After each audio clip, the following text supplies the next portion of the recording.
Dobry, mocno, ciągnij! Co?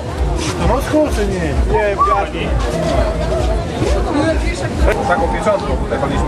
Z kornicy wyrwałem, zamówiliśmy i tak.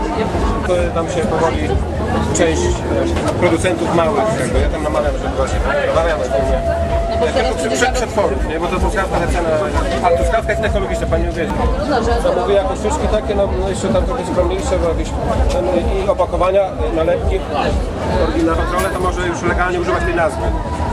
Na razie wszyscy używają, ale ta w górach, kto... Jeszcze taka droga był na górę.